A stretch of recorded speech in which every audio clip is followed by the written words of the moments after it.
तर तिकडे धुळे महानगरपालिकेची देखील प्रभाग रचना जाहीर करण्यात आली। 19 प्रभागांमधून 74 नगरसेवक आता पालिकेमध्ये निवडून जातील। प्रभाग 1 ते 17 मध्ये 4 सदस्य, 18 आणि 19 मध्ये प्रत्येकी 3 सदस्य असतील। 15 सप्टेंबर पर्यंत हरकती घेण्याची मुदत देखील देण्यात आलेली आहे। तर धुळे महानगरपालिकेची ही प्रभाग रचना आता जारी करण्यात आली।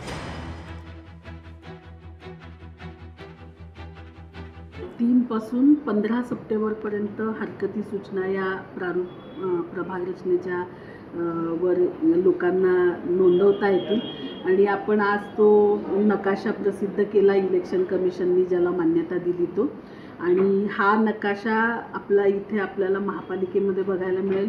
15 तारखेपर्यंत हरकती सूचना त्याच्यावर नोंदवायच्या आहेत। 19 प्रभाग आहेत, त्या 19 प्रभागातले प्रभाग क्रमांक 1 ते 17 हे 4 सदस्यीय प्रभाग असतील आणि 18 आणि 19 हे 3-3 सदस्यांचे प्रभाग असणार आहेत।